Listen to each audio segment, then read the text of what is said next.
Director Betsy Cruz Craig, Associate Managing Artistic Director Elena, who is our Executive Administrator Trish, all of our board representatives, we've got Tanya and Jake, and all of our fabulous, fabulous volunteers. We couldn't do it without all of you, including our wonderful, wonderful patrons.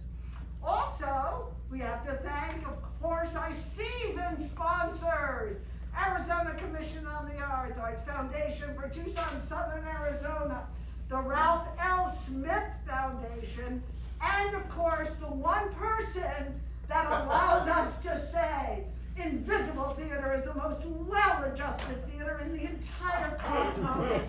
Dr. Bill Ivansteiner, chiropractor. So, people are wondering, what does Invisible Theater and Pan Am, how did that happen? Well, coming up next week, you all are all invited to come see a conversation with Edith Head, a program that I've had the privilege of doing for 22 years, touring around the world. And when we did our LA premiere, there was, and some of you might know him, he was a purser. He is also a fabulous actor, Philip Keane. Philip Keane with Pan Am, loved the show, he was on The Closer, came to see it, and we realized Edith and Pan Am were closely connected. How many Pan Am flew when you had an Edith Head designed uniform? You would agree with me, it was the best. So we were thrilled. At that LA performance that we did, I had the privilege of meeting Wendy Connect amongst others. But Wendy and I immediately connected, and so did my affiliation with Pan Am. I have been embraced. Well, really, Edith has been embraced by the family. She gets invited everywhere. I don't get invited anywhere. By the Pan Am family. And it is such an exquisite, enriching, wonderful organization and group of people. I couldn't be more grateful to be a part of the Pan Am family. So we had this idea, it would be great. How many have flown Pan Am? Back in the day, you know, as a passenger, when travel was really something, and share the stories that we all get to hear sitting around schmoozing. And so I thought, there's no better person in the world to tell this than my good friend, many of your good friends, the great, great Wendy. Now, Jim, can I see this letter? We've all gotten these great letters from people. Right? This one, for those that can't read it, say, Dear Captain, my name is Nicola, I'm 8 years old. This is my first flight, but I'm not scared. I like to watch the clouds go by. My mom says the crew is nice. Thanks for a nice flight, and don't fuck up the landing. Somebody who always lands in perfect style and grace. That's my friend, Wendy Connect.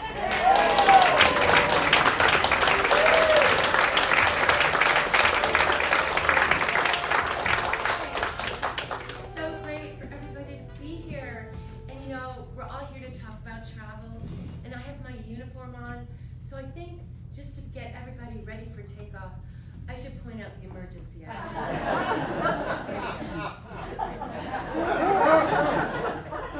And you know, I always wanted to travel. Ever since I was a little girl, and I'd lay on the bed in our house in Cleveland, and I'd watch my dad get ready for his monthly buying trips to New York City. And he'd tell me stories about the beautiful stewardesses and the places he'd been. And he'd regale me with stories about Gigi Gogo, a fictional character he made up about a little boy who traveled around the world on his tricycle. I just had the wanderlust. But sadly, my dad passed away right before I went to college here at the University of Arizona. And when I graduated from the U of A and I told my mom I wanted to apply to Pan Am to be a flight attendant, she thought I was throwing away my education. Mom, I told her, Pan Am is not any airline. Pan Am launched the jet age. I need my education to fly for Pan Am. I need college, 2 years of college. I need a foreign language. Oh, and by the way, you get travel benefits, free travel. That changed everything. That's a whole other story. Hi. Well, I'd love to take you back in time for a while. Back to the time when travel was truly alluring. When the journey was as exciting as the destination, and when you wore your best clothes, not your best sweats. And also, when it was okay to be politically incorrect. I wanted to be a Pan Am flight attendant more than anything in the world, and I was motivated. The ad I replied to simply said, weight must be in proportion to height. Whatever that meant, I would comply. I started my regimen of self-deprivation the second I handed in my application. And then there was that 5'2" height requirement. All I could do was stand straight, and hardly breathe when the recruiter measured me with a 5'2" marker on the wall at the small recruiting office here in Tucson. I was wearing this beautiful jacket and long skirt that my sister told me to wear. Dress like you're a flight attendant so they can imagine you in the job.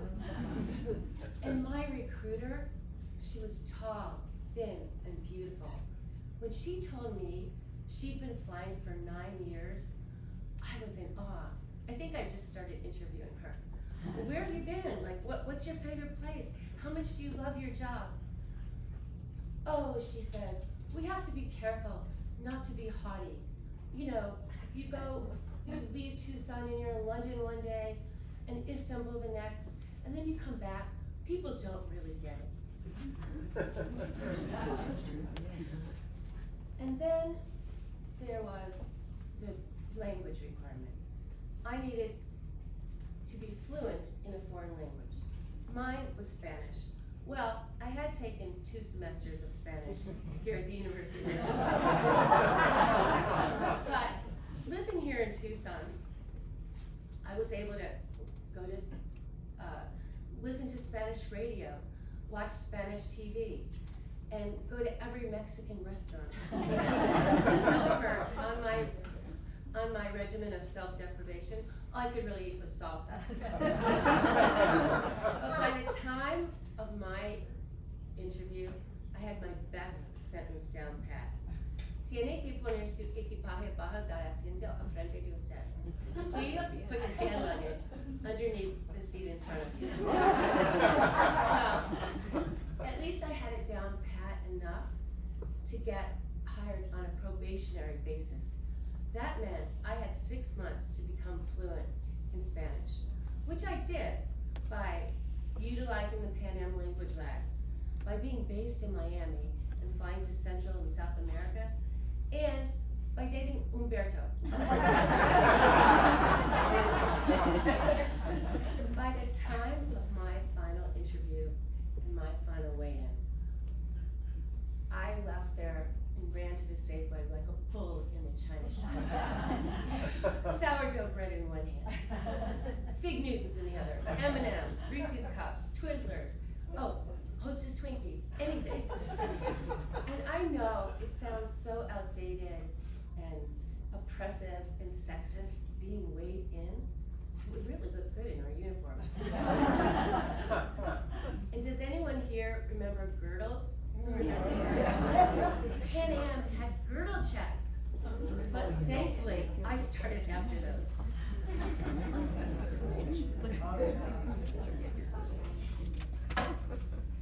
Training. When I got my acceptance letter to training, I cried. Friends and family were in awe. Pan Am, they only take the cream of the crop. I looked at my ticket to training every day, multiple times. I couldn't believe I made it. But the only thing standing between me and my Pan Am training was all those required immunization shots. Tetanus, typhoid, diphtheria, smallpox, all on the same day. I thought I would actually die before I got on a plane to Hawaii to training. And yes, training was in Hawaii, a place I'd always longed to go. And to be very honest, the most exotic place I'd been before Pan Am training was camping in Mexico with my buddies from the U of A. But training might as well have been in Detroit, because we stayed at the airport hotel. Training was at the airport, and I personally never made it even to Waikiki like my fellow trainees. Why? Because training was my last hurdle to freedom. At training, you could get sent home for anything, for coming in late past the 10 p.m. curfew, for drinking too much, for being late to anything. For me, fun could wait. And then at training, I met Amy, the Pan Am grooming supervisor. Or should I say, dictator. She still haunts me to this day. Amy is the reason I still put on red lipstick when I go out to collect my morning paper. Amy looked like 100-knot wind would not knock a hair out of place. She was the enforcer of the strict grooming requirements, the weight requirements. Stand straight. Put your red lipstick back on. Your blue eyeshadow's melting. Take your hands out of your pocket. Amy made us all crazy and neurotic. And you know, I didn't need any help with that. Then there was the hair. It had to be, oh gosh, it had to be worn above your shoulders. And before I say anything else, I just want to say thank you to whomever invented the straightening iron. My thick, curly, frizzy hair has always been the bane of my existence. But Amy made me cut my hair in training, and I have never forgiven her for that. Do you know what it's like not to be able to tie back insanely frizzy hair in 100% humidity? And you know, at that time, I didn't even know I was going to be based in Miami, the mother of all human races. But then, there was my absolute best day at training. That was the day I was fitted for my very own sky blue Edith Head uniform. Just the thought of it makes me cry. I thought I made it something big, something elite, when the seamstresses gathered around me, measuring what was now my 25-inch waist. Edith Head was the designer to the stars. And now, I was a star. And then there was reality check. That was the day we learned about service procedures. Serve the person at the window first, there's a lady sitting in the middle, then serve her first, then face the passenger like this, blah, blah, blah, blah. It completely slipped my mind that I was gonna have to be performing blue-collar tasks to get from point A to point B. Well, that was just temporary till you got to your destination. But what I didn't realize then was along the way from point A to point B, very soon, I would be eating leftover beluga caviar from the tin, or just tossing it on my salad as a garnish. That wasn't so bad. But to be honest, I was never really that great at service. And it's a good thing Pan Am did not do extensive background checks, because when I was a waitress right here at El Parador restaurant, I dropped a tray complete tray of 5 meals. I should have just quit before I was fired. And then there was the day we had to learn about emergency procedures. We had to learn all the emergency procedures and all the location of all the emergency equipment on every Pan Am plane. The 747s, the 707s, the 727. And the instructors were all these like military types. They were all pilots that were regular Pan Am pilots, but they were on loan to the training facility. And they were all these like kind of southern military types. So one day, our instructor, Ralph, he thought he was going to be doing the class a big favor, and he decided he was going to teach us the theory of aerodynamics. So he's going on and on about the ins and outs of lift, and one by one I'm going, wait, I don't really get it, I don't really get it. And then finally he just says, okay, forget it. Forget I said anything. All you need to remember is 3 little letters, PFM, PFM. And then the class is still like, what is he talking about? And he goes, PFM, pure fucking magic. You know what? To this day, I still believe Ralph. I honestly cannot fathom how does an airplane half the size of a football field actually get off the ground? Ralph's simple solution is a comfort, and the best way I know how to describe how an airplane flies. Pure fucking magic.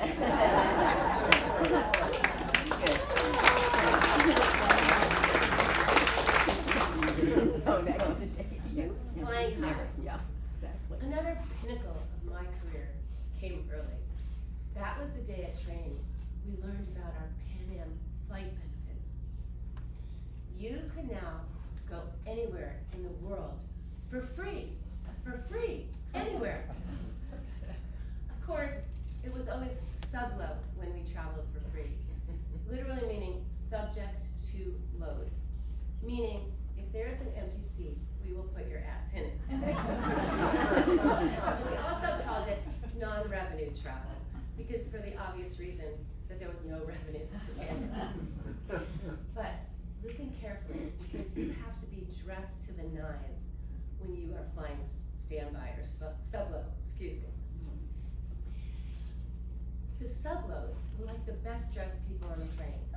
No leggings, no jeans, no sleeveless tops, no sleeveless dresses, only coordinated outfits, no sandals. We really dressed up for the privilege of flying free. And speaking of sleeveless, as flight attendants, we were not allowed to go anywhere in the world, even on your layovers, with sleeveless. And for fear that you might offend somebody. But you know, now that I'm a certain age, I kind of get that.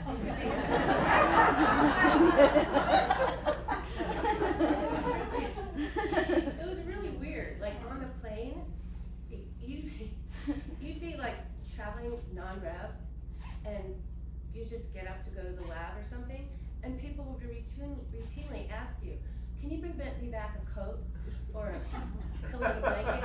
It was like we had Pan Am flight attendants stamped on our heads. And now is probably a good time to explain seniority. As you might already know, seniority is revered at all airlines. Seniority pretty much rules your life. So it was great to be new and young and all that, but what our instructors told us, when you are flying non-rev, that's when you'll wish you were an area code. An area code, what's that? Okay, well, that's when you're so senior, your employee number only has 3 digits. My employee number was 37457. So that should tell you the power of an area code. And then we learned we could upgrade to first class for $50. $50. I could do that, and I could take a friend or a family member along. I don't think I slept the whole night after I learned about my Pan Am travel benefits. Any sacrifice that I was making for this job, anything, was nothing compared to what I was gaining. But what I was gaining better not be weight.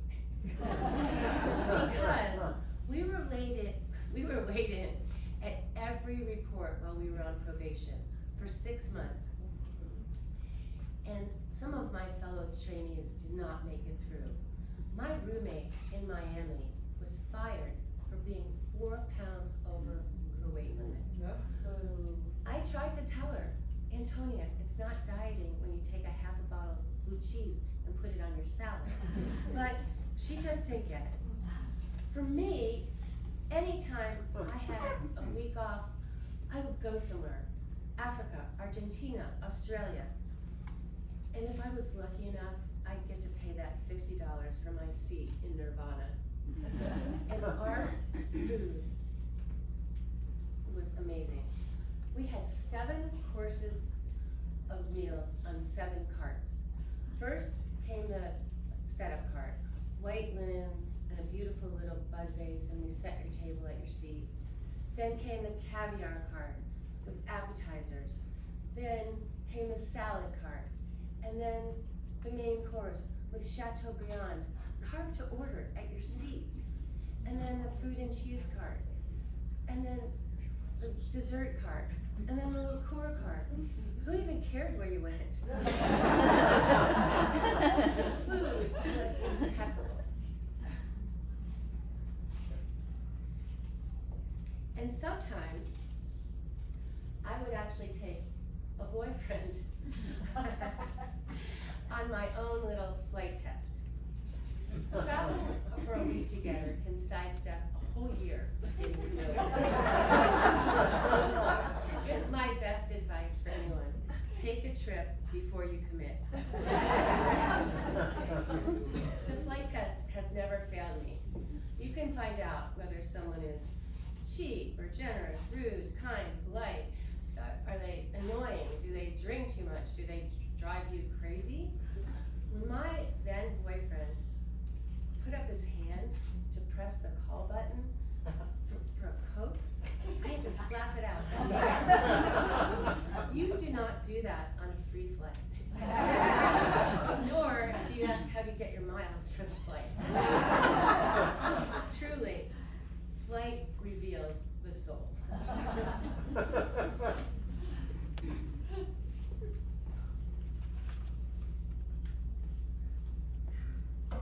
Flight 73.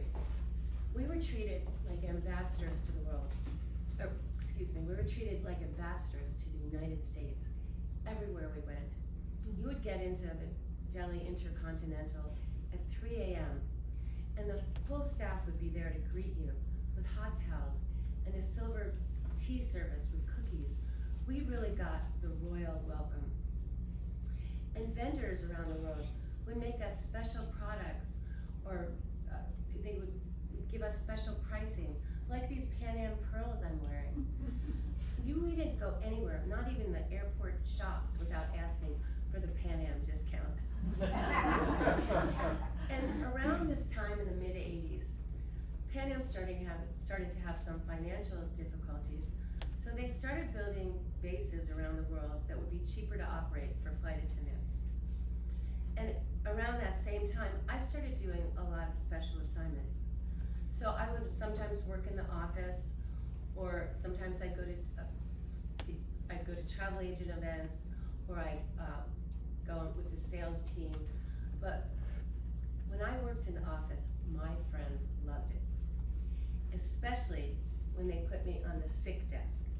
Because calling in sick at any airline is so intimidating. But for some reason, when I was on the sick desk, the sick rate skyrocketed. So I think that might have been one of the reasons that Pan Am decided to send me to the furthest destination they could. I was sent to India to train the foreign nationals. Well, Actually, it was kind of a dream assignment. About 20 of us from all over the country were picked. 10 of us went to Bombay and 10 went to New Delhi. And I was to be based in Bombay. But the first phase of our training was at London Heathrow. That's where we taught service procedures to the new Indian flight attendants. When the plane was parked at the airport overnight from 12 a.m. to 5 a.m. Those were the perfect circumstances to ease those new flight attendants into their new life of constant sleep deprivation. And then, once our training was over, we went to our respective bases. So I went to Bombay and I became an in-flight supervisor. Once a week, I'd fly with these flight attendants from Bombay to Frankfurt with an intermediate stop in Karachi. And it was on those long flights in the middle of the night where I really get to know those flight attendants, especially our chief purser, Nirja Banat. Nirja was beautiful and smart. She was made a purser in training, which is a flight leader. And she was known all throughout India as a famous model, modeling for some very big brands. But I sat on the jump seat with Nirja, and she told me a story about how her life was upended when her dad brokered an arranged marriage with a family in the Gulf. Once Nirja went to meet her new husband, what she described to me was a living hell. Her new husband was abusive and mean, and he treated her like a slave, and the new family was horrible. In 2 months, she lost over 10 pounds. And when she went back home to honor a modeling contract and told her parents what her life was like, they completely supported her and told her, "You cannot go back." So, exactly. So Pan Am was like a new life for Nirja.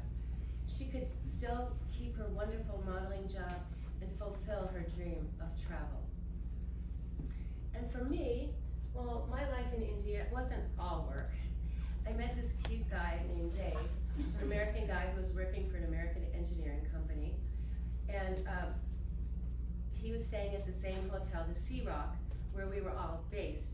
And the Sea Rock was in a swanky little area called Bandra, out by the Arabian Sea.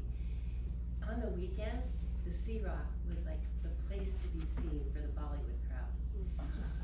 You could find Bollywood actors and actresses and movie moguls and just starstruck sun worshippers with their big sunglasses and floppy hats, just flirting with one another around the pool. So much fun. Well, Dave we became an item, and he became part of our regular Pan Am group. And he was ultra generous. His company gave him a lavish expense account, a suite at the hotel, and a driver. So, after the assignment ended, we all said our sad goodbyes and we went home. But then a little while later, Pan Am was offering 6-month leave of absences. So Dave said to me, "Honey, you just take that leave. Give me all your bills and I'll take care of everything and come back to Bombay." So I did. But I could never in a million years have imagined what was in store for me. My flight left on September 4th, 1986. It went to Frankfurt and then made an intermediate stop, another stop in Karachi to pick up passengers. And I landed at Sahara International Airport at 3 a.m. in Bombay. I got out of the plane, and in the jetway was the new crew I had just trained. They had their gold wings on. It was almost 6 months to the day that they had graduated from Pan Am training. We hugged and we kissed, and I told them how proud I was of them, and Nirja was the purser that day. It was a reunion I will never forget. I walked to customs smiling ear to ear. But I almost didn't get in the country because my passport was such a mess from going back and forth from the training. One of the customs officers called the other one over. I don't know, too many crossings. So I tried to explain, no, I've been training the crew, that's why it's a mess. Anyway, finally, the other customs officer said, okay, let her go. So I got out of customs, and there was Dave greeting me with flowers, and I was exhausted. We went back to the hotel, and I went to bed. Then, Wendy, wake up! Your flight was hijacked. Wake up! It was hijacked. My flight 72, had landed in Bombay, turned around with the new crew, became flight 73, and was hijacked on the ground in Karachi by 4 terrorists from the Abu Nidal organization. They demanded to fly to Cyprus to release Palestinian prisoners. But the plane couldn't fly because those flight attendants had acted so quickly, and they had alerted the cockpit and given them time to escape through the escape hatches in the cockpit, reeling themselves down to the tarmac and fleeing. The flight attendants were now alone with 389 passengers and the terrorists. It was a surreal moment realizing that this newly minted Pan Am crew were now in harm's way in the worst way imaginable. Dave and I immediately called operations and said we'd volunteer for anything. Stand by, they told us. We will need you. But the rest is history. For 17 hours, these flight attendants comforted, served, and actually risked their own lives hiding American passports of the 44 Americans on board. And all the while, some of them had guns pointed at their head.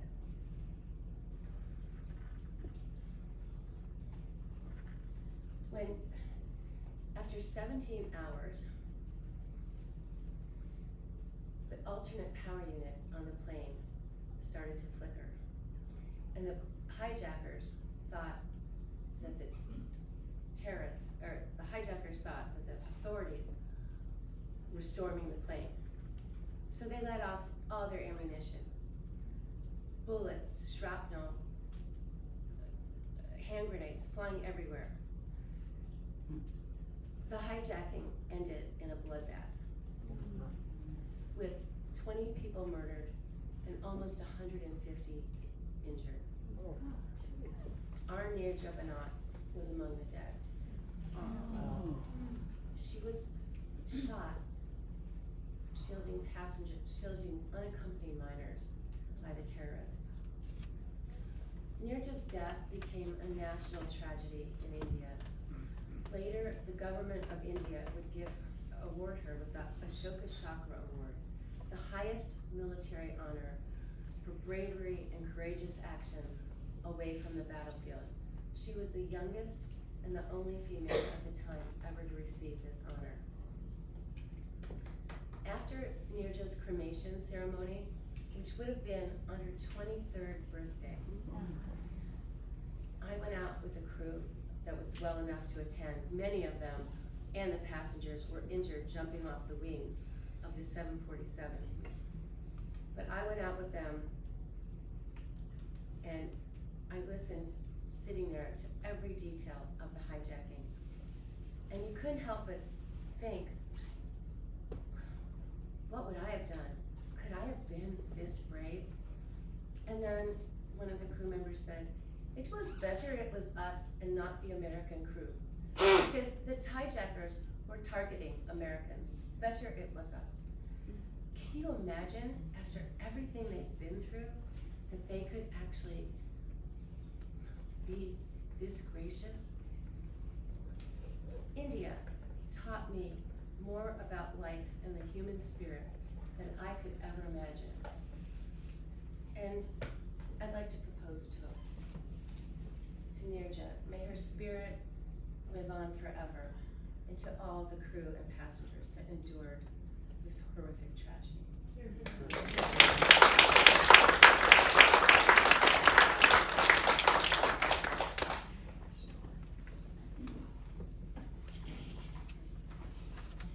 Airplane antics. You know, we had some really long flights at Pan Am, some over 15 hours. San Francisco, Hong Kong, Los Angeles, Sydney, New York, Tokyo. And on those really long flights, it could get really boring, but somehow the passengers would always entertain us, even though that probably wasn't their intention. And on those really long flights, we would take the 747 SP, meaning special performance. So the plane was 47 feet shorter than a regular 747, but it flew at 53,000 feet. It was drier than a bone. I once had a nightmare on my crew rest break that I was crawling on the floor, choking on a peach pit. I woke up and I could barely swallow. No wonder they told us, moisturize constantly. And on the 747, the cockpit was upstairs just like the regular 747. And the board pilots would call us up often, even though we checked on them every 30 minutes. Sometimes I'd go into the cockpit and they'd all be sleeping over the Pacific. And I'd nudge the captain. Captain, wake up, what are you gonna do on your rest break? You have to sleep now. And don't worry, there was autopilot. And then also upstairs, it was reserved for inviting the first class passengers up to dinner. So there were only 16 seats. There were 4 tables of 2 seats facing one another. And the passengers would selectively come up for dinner. And after the meal service was over, they'd go back and find their seats downstairs. Sometimes some of those passengers would realize, hey, upstairs is probably a really good place to join the Mile High Club. So they would find their way upstairs, and then sometimes one of the pilots would come out of the cockpit to use the lab that was upstairs, and he would find those passengers joining the Mile High Club. Oh, they love that. And they love to call you upstairs, you know, for a cup of coffee, just to see the reaction on your face when you got up there. And some of those flights were so long that even though you profess to love people, which we all did at our interviews, you would find out, though, that people could get on your last nerve. Especially Sydney. And it's not because they were so rude, it's because they were so nice, and you were so exhausted. Imagine what it's like going to work at 10 p.m. for a 15-and-a-half-hour shift. And maybe you got a little sleep in those dry crew bunks. But then what you woke up to was like essentially a dance party. People drinking in the aisles, having a great time. All the while, your bones are aching. But somehow we got there. We always got there. And what helped me get there was pavlova. This creamy, dreamy, meringue, crusty, fruit-laden dessert. That and a cup of coffee would keep me going for hours. Oh, I'd hear it. Honey, you better watch it. You're not gonna make weight check if you know, keep eating like that. But you know what? After 20 hours of being awake, I could have cared less. And then our food was so good that sometimes I had passengers ask me for doggy bags. And then one time I had this passenger ask me, honey, could you wake me up when we cross the date line so I can take a picture out the window?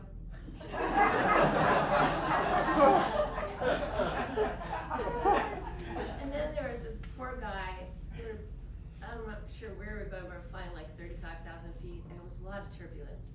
And he was so scared. It's like, honey, can you come here? Look out the window. How hard is it raining? And then once on a completely full flight from London to Los Angeles, after the meal service, we're all sitting around in the galley, the flight attendants, and a passenger comes up to us, and she said, I never complain on an airliner, but the passenger sitting next to me is constantly breaking wind anally. we had to really think about that for a second. That was the most eloquent description of a fart. So, that was one thing they didn't cover in training. But my colleague, Johnny Luke, popped up and he said, ma'am, don't worry. We will stop serving him beer immediately. And we actually have seen it all, I think. I mean, passengers flossing their teeth in first class, going into the lab with a Playboy, undressing in the aisles. I once saw a passenger breastfeeding a 7-year-old. Seriously. And we had a lot of famous passengers, and we used to try to leave them alone, but sometimes I couldn't help myself. When I saw Phyllis Diller sitting in first class painting her nails, I had to say something. I always loved her. She didn't even get her start till she was like in her mid-40s. So I went up to her and I said, you look marvelous. You like it? The paint's not dry yet.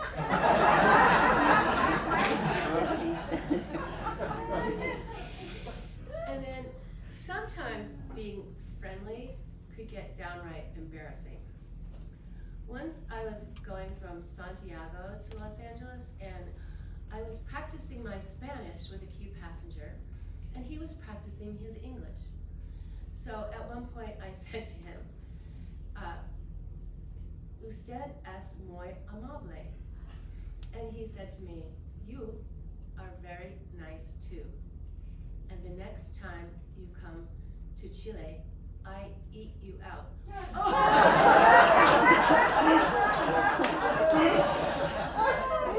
couldn't find a call light fast enough. I had to and then sometimes we just had to make our own fun. So when Pan Am was kind of on its final descent and we all knew Pan Am was going out of business, I was flying with my friend Jeannie from Guatemala City to Los Angeles. And we were having fairly light loads, and we were working in first class. And the pilots were getting a lot of extra attention that day. And Jeannie, every time she'd go into the cockpit to bring them something, she'd come out and say, oh, the pilot said they liked me better than you. So then I would go in and bring them something. And they'd say, okay, who do you like better now? And they go, of course you. And so then Jeannie and I are like, okay, we're gonna go in and they have to choose. So the snarky captain, he says, I need to see more. Bad. So we just rolled our eyes and left the cockpit. And then Jeannie and I said, maybe we should call their bluff. Because we always had our bathing suits with us when we went to Guatemala. I even had my goggles. So we called the flight attendant from the back to watch our first class passenger. And Jeannie and I went into the lab and put our bathing suits on underneath our uniforms. So we go back into the cockpit, and we're never gonna have this much fun again after Pan Am's out. So we go back into the cockpit and we say, we're ready for our swimsuit competition as we're unbuttoning our blouses. Holy shit! They were like crazy. But you know what? When the votes were tallied, I did emerge victorious.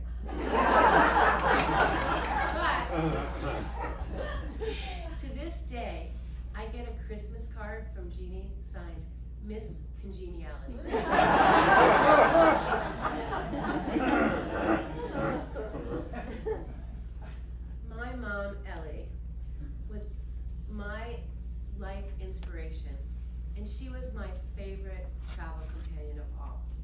She was always willing and always fun. She could get a little feisty when I'd take her on my layovers with me. Once I told her, "Mom, you gotta put your hand luggage under your seat." "Well, if it's not bothering me, why is it bothering you?" And then one time I brought an omelet for breakfast, and she said, "Oh, Wendy, can you just get me some dry rye toast?" And the coffee, it had to be piping hot, or else I would be sent back to the galley for a fresh pot. But Ellie was my favorite high-maintenance passenger. We got some great trips in. We went to the Philippines and Seoul, South Korea, where we literally shopped till we dropped. And then we went to Italy and England and France, where we once dined across from the Mediterranean Sea, sitting next to a French poodle at a fancy hotel, which we got with our Pan Am discount. And then we went on to my mom's favorite destination, her dream destination, Monaco. Ellie was a consummate gambler. She could make $100 work at the craps table for 5 hours. But when it came to gambling in French francs, she lost her shirt pretty quickly. So we consoled ourselves at the Café de Paris, drinking Kir Royales and people watching and just enjoying the scene.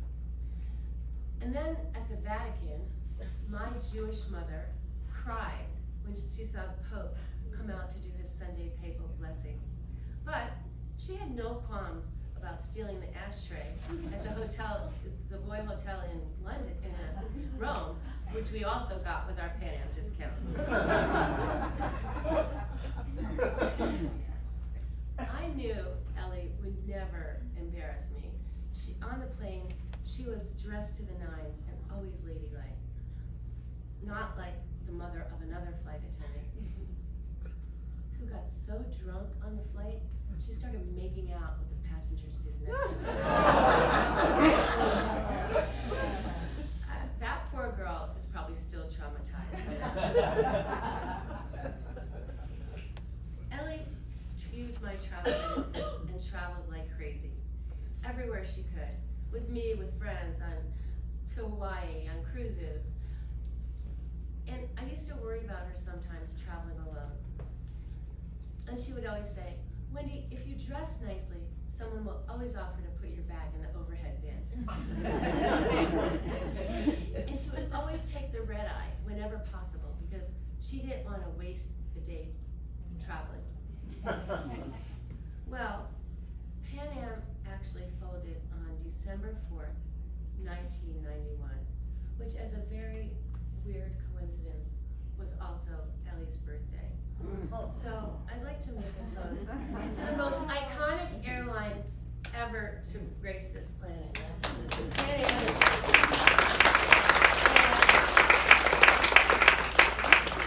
And of course, to my mom, Ellie.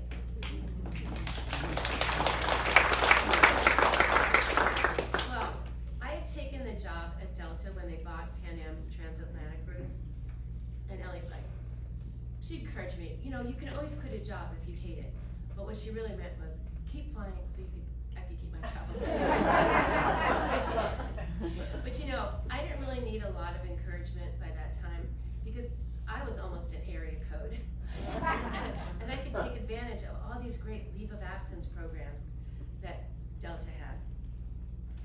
Well, my mom's enjoyment of my benefits knew no boundaries.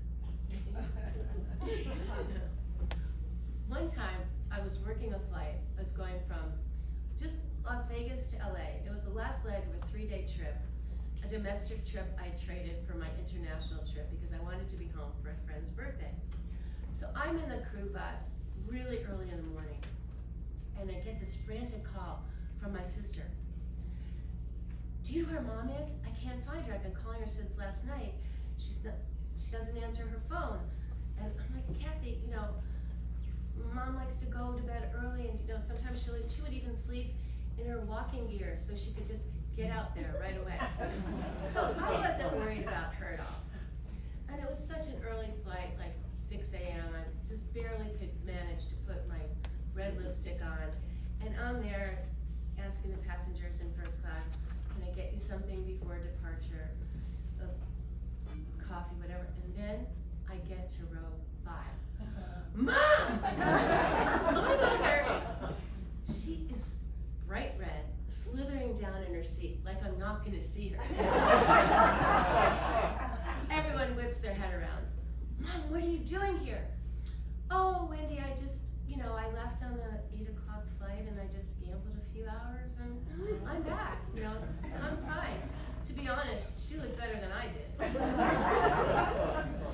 So I thought, okay, I'm gonna make her do some penance. You gotta take me out to breakfast. Then I thought that was that.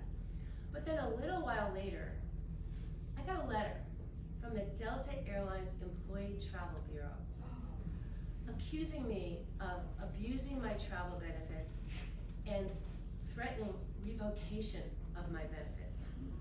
And there was a bill for $1,950. I go down on the letter and I see out the flight legs, Los Angeles, Las Vegas, Las Vegas, Los Angeles. 16 legs. Ellie is the passenger on all 16 legs. So I called her, and she couldn't deny it. She was like, well, I wasn't even traveling. I wasn't even gone 12 hours. And I always left a note in the house in case something bad happened. Well, I could not get a letter of apology and a check out to Delta fast enough.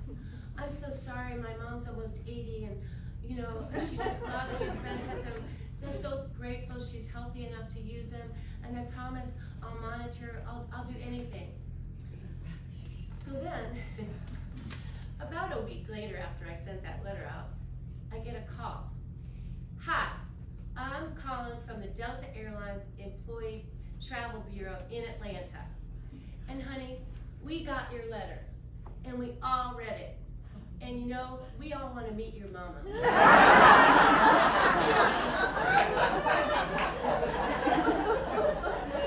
And we want to be just like her. And you know what? We're going to send you back your check.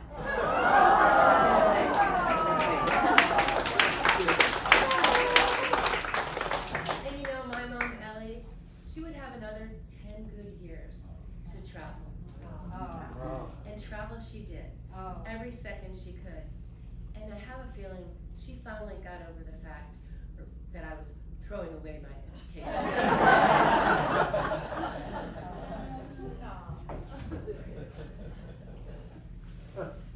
Well, the tail end. Well, by this time, with Delta, I was able to take advantage of all their great leave programs and focus on some other things, like maybe graduate school. But by that time, I'd already started importing these little worry dolls from Guatemala. And I made a little product out of them called We Worry Watchers. So I think I might have been a pioneer in fair trade. I hired this banker that I met in this cute little town called Antigua outside of Guatemala City. And we hired these families that made these beautiful little handmade dolls. And once a week, Anna Victoria, the banker, would pay these families directly and pick up the dolls. And about once a month, I'd bid my trip to Guatemala and pick up huge bags of these dolls. And at the time, customs allowed us $25 duty free. So I'd fill out my form, dolls, $25. And I'd go through these gigantic bags of these dolls, usually without a blink of an eye.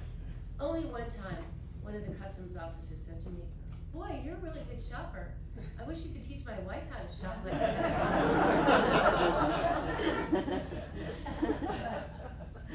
And then about that time, I also started to look at other opportunities. So I got a job on a private jet as a flight attendant.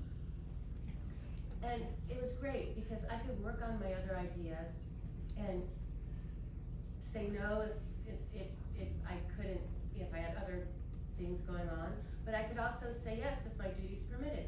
So it was perfect. And when I call it a job, I'm kind of using the term loosely, because working as a flight attendant on a Gulfstream 3 is almost as good as being the passenger, which I actually found out later. But it was really interesting. There were a lot of stars and a lot of really rich, interesting people. And I did get up close and personal with some of them. We had Frank Sinatra, and the crew and I were his personal guests at probably maybe one of the last times he ever performed. It was kind of hard to watch him struggle with the words and have his son turn the microphone the right way so he could sing. But you know what? He was still like old Blue Eyes, and the crowd loved him. And then there was Bruce Willis and Billy Crystal and the whole cast and crew of City Slickers, and Jessica Lange and Rod Stewart, who taught me how to make the perfect cup of tea. And I really loved having time to work on my other ideas. Pan Am really opened up the world of possibility to me, and it sparked my entrepreneurial spirit. So I developed a fitness product based on a machine that I used to work out on in the gym in Tokyo, and I called it Color Step. I took it all around to trade shows to try to market it, and everyone told me, this is a TV product. So what I did was, I met a lot of people doing all that stuff, and Color Step turned out to be my big education in television marketing and a launching pad for so many other products. So then I designed some bags because, of course, all flight attendants are always in search of the perfect bag. And of course, they had to be expandable because you always come home with more than you left with. And I met lots of people at those trade shows. And at one point, I met the president of a shopping network called Shop at Home, and I put together a meeting with the president of Shop at Home and a women's clothing manufacturer, because Shop at Home wanted to foray into the women's clothing industry. So we're at the meeting, and I said, well, who's going to sell this stuff? And they said, you are.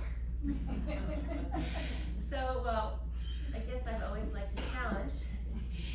So I went home and I got a book called Fashion Terminology, and I called my friend Denise, who was already working in the television marketing business.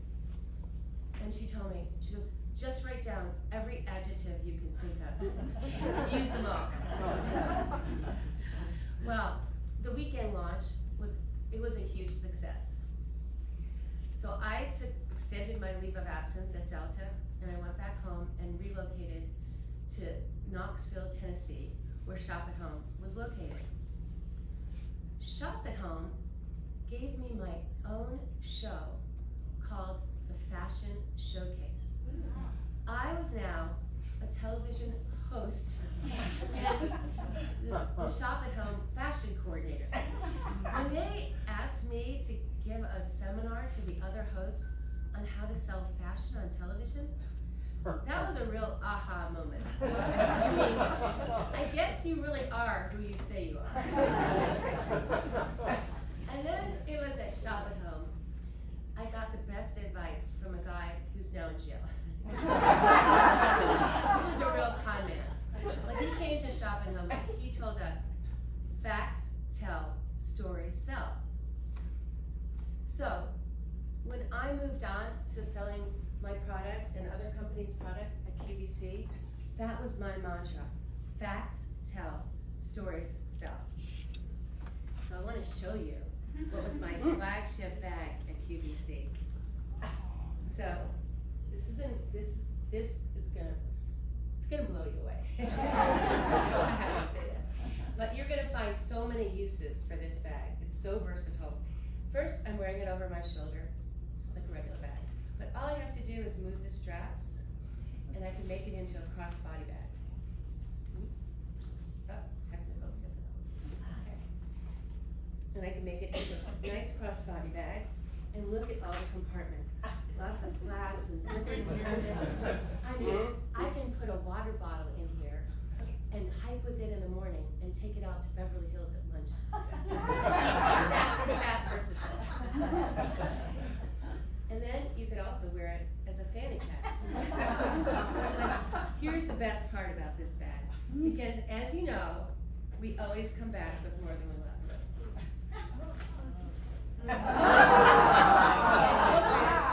To a duffel bag. All you have to do is move the straps. So there you go.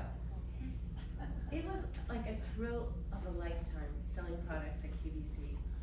In 8 minutes, you would know if you were a success or a failure, a winner or a loser, and it was like literally the biggest high or the biggest low you could imagine.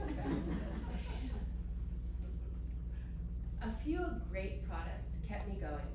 I took a 3-year leave at Delta, and I got really serious about invention and selling my stuff at QVC. I put an offer on a studio apartment in Manhattan because QVC was located in Westchester, Pennsylvania. So I thought it was just one big fantasy. I could keep my rent-controlled apartment in Santa Monica, drive back and forth for my airings from QVC to New York, and I would officially be bi-coastal. So I just done the biggest deal of my life, which was a licensing agreement with Travel Pro. They were gonna make my products, and I would sell them on television along with their luggage, and then they would put everything in retail. It was September 10th, 2001. And I had just sold out a 2-piece set of Travel Pro luggage in 7 minutes. I was on a high, and as I drove from Westchester, Pennsylvania to New York to stay with my friend Anna there to sign the loan papers for my apartment on 9/11/2001. Anna Dare and I were walking that beautiful blue sky-filled morning by Central Park on 5th Avenue when literally the world came crashing down. It was surreal and it was life-changing. And you know, even though I was among the lucky, it really sent me in turmoil too. But what should I do? Should I back out of this apartment? Oh, New York's so dangerous. New York is scary, everyone told me. But I just forged on. But 9/11 really made me re-examine a lot of things. Something was really missing from my life.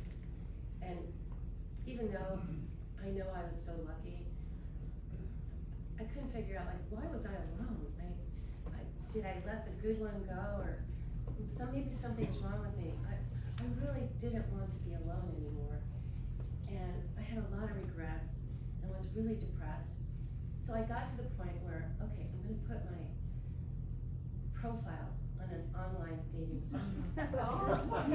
Which was a little stretch for me because I hate those contrived questions and answers.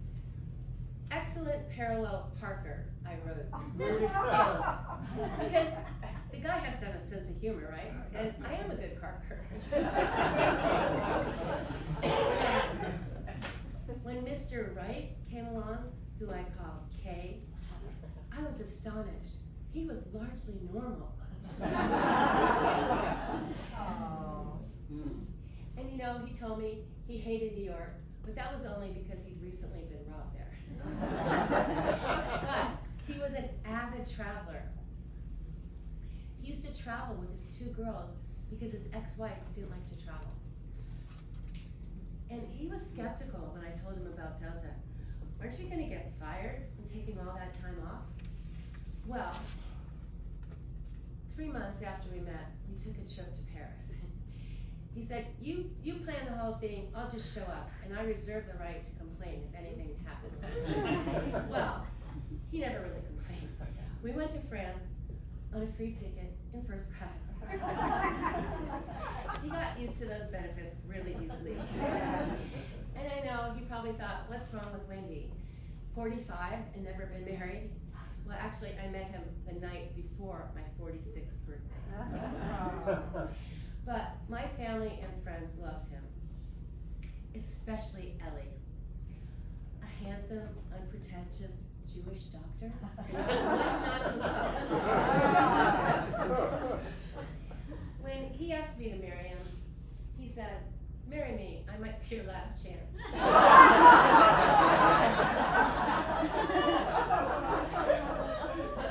But now every night he asks me, "May I have an extra pillow and a blanket?"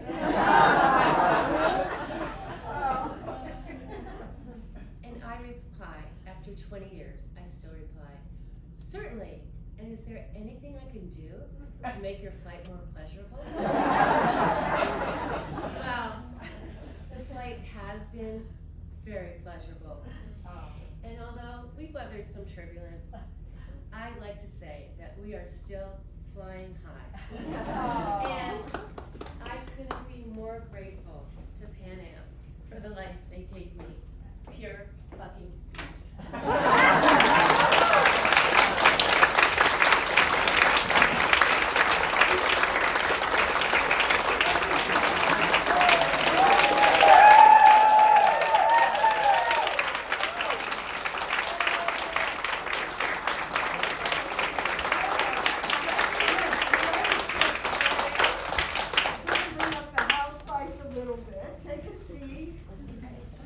Fasten your seatbelt, it might be a bumpy night.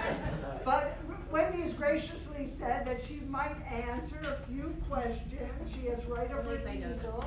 So does anyone have a question about any Pan Am flight attendant, any? Yes, we have a question right over here. What years did you fly with Pan Am? 1979 to 1991. I think I knew a few Pan Am captains. Oh! He's probably the one that was sleeping. I grew up in Greenwich, Connecticut, and all of the, my friends' dads, either IBMers or Pan Am pilots or captains. Oh, fun. Wow. Did you ever get to fly standby free? No. And we have a question, Jake? What was the place that, when you were there, made you feel like, wow, I don't think I'm in Tucson anymore? Oh my gosh. Well, my first flight was actually to Guatemala City. Oh, but before that, actually, it was my in-flight training flight from Hawaii to Narita, Tokyo. And I couldn't believe that when I got off that plane, I'd be on the other side of the Pacific. That was really, to me, incredible. You really had an incredible life. Oh. Yes. And we have a question back, yes? Wendy, just to get a little serious, what did the flight attendants do with the American passports on the plane? They hid them, and Where? they put them in the labs, in the trash can, and Nearjet, and the others, they would like shove them under the seat, like, they would give them to them and then just kick them under the seat. Other questions, thoughts? Yes, in the back? When did you retire from Delta, or have you, or Oh are you no, still? 2013. 2013, all right, thank you. But you still have benefits. Oh yeah, I'd be flying till I'm 90 if I didn't have benefits.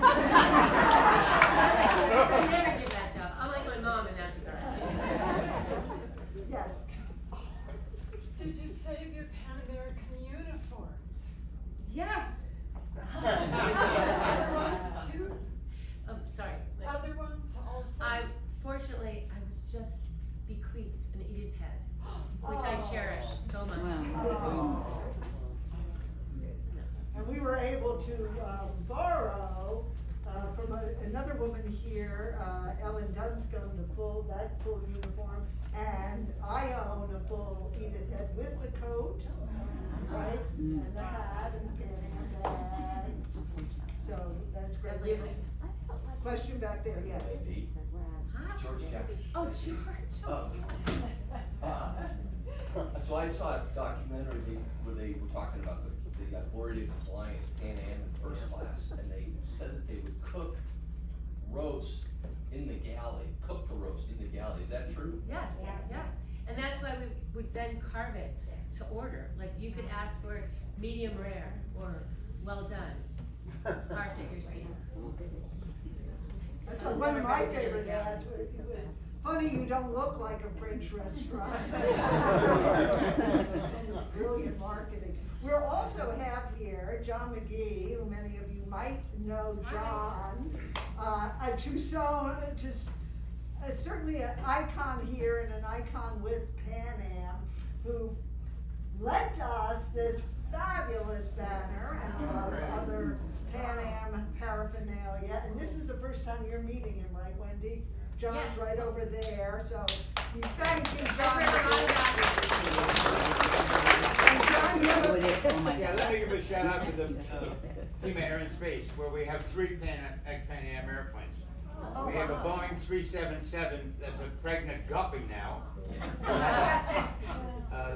It flew from Pan Am from 48 to 50, was given back to the Air Force, and they built this bulbous thing so they could move missiles across the country. We have a Pan Am 100 series 747 in GE colors. At our demise, GE bought it as an engine test platform. And about 6 months ago, we had a Pan Am SP come in that had been flown by NASA. But it started out life as Jet Clipper Lindbergh. Mrs. Lindbergh christened it. And I went to her christening in May of 1977 at Kennedy on the 50th anniversary of Lindbergh's flight. So it was a very historic airplane. Subsequently, we put with a 16-foot telescope in it, and it flew in the southern hemisphere, photographing outer space. Wow. I need to make it Unfortunately, there. none of them have Pan Am logos on them. The SP does say Clipper Lindbergh, Wow. but Well, they we can were always safe. go there, right, and put our Pan Am logo right Right, on right. it. Just stamp it right on. Fabulous, John, thank you, Marcia, too, for everything. Other questions? Yes, Did you, give out I know you can't see the international dateline, but did your airline give out the, certificates for passengers crossing the international dateline? You know, I don't recall that, but there are a bunch of Pan Am flight attendants here. Actually, everyone raise your hand if you're a Pan Am flight attendant.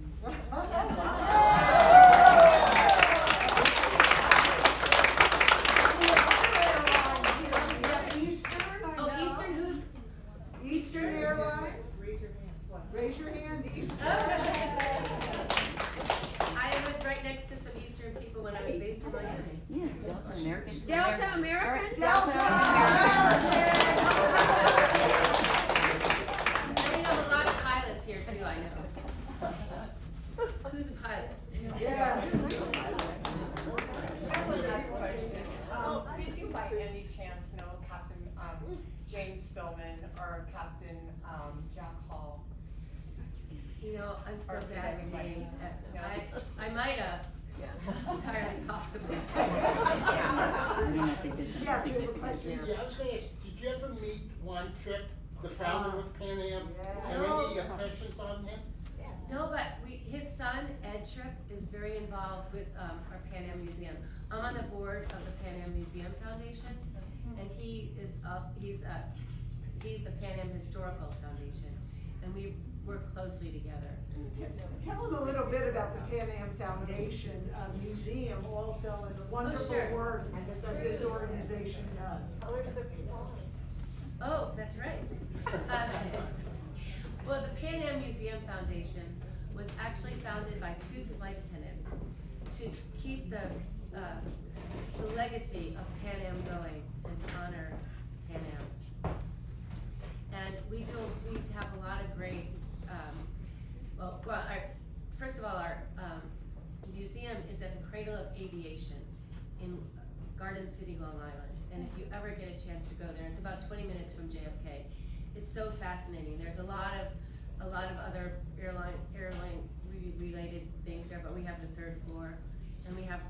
galas, we have special fundraising trips. We're just gonna put on a trip to Provence next year. We just did Croatia last year. And we do a lot of things promoting not only just Pan Am, but aviation in general. And honoring. Yeah, which is wonderful. Yes. I'm on the board of the Pan Am Historical Foundation. Oh, you are? Oh. And I've met Mr. Tripp several times. First I joined Pan Am in 1962, worked on a ticket counter, and I was seconded as a microphone boy for a board meeting that Mr. Tripp ran. And in those days, they didn't have electronic, you had 300 feet of cord. And you ran down the aisle. They said, don't give the microphone away. They had to step in to people and hand the microphone.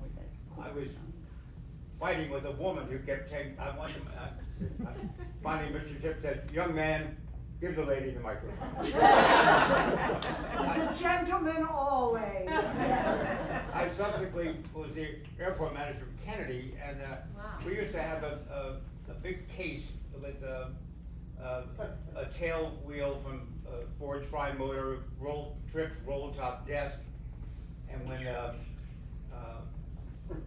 change of presidents came in, he said, get that stuff out of here, I'm head of the airline. Mr. Tripp came up with people from the Smithsonian who wanted to look at this memorabilia, and I was called in the office by Mary Madrid, who ran the Clipper Club, and I said, you know, I remember the stuff, but I know it's not there now. It was in 57 boxes in the Steinway warehouse in Long Island City, and I had to go tell Mr. Tripp that, I'm sorry, Mr. Tripp, this is, Where it is. we can get it out in 2 days, but we can't have it now. Wow. It was- Such history, such amazing history. That's why we thought it would be so fascinating for everyone, whether you were a flight attendant or flew Pan Am or what, to just hear about these, when travel really was something, and it really provided such great work for everybody. And I mean, just to think, it went out of business in 1991.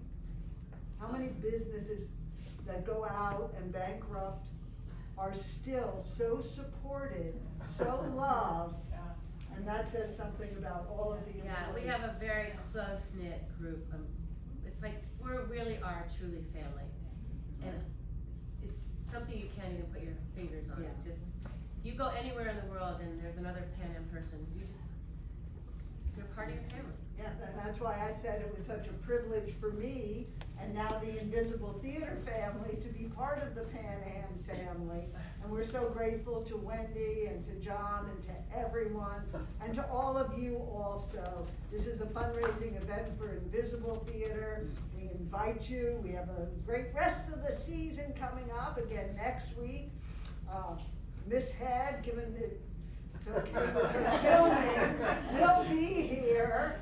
And then we have wonderful shows coming up for the rest of the year. So Invisible Theater, I know some of you are new to us. How did we get our name? We don't look invisible. I've heard that at every Rotary meeting. But we got our name because of that invisible energy that flows between performers, stylish performers, and incredible audiences that make the magic of theater. Thank you all for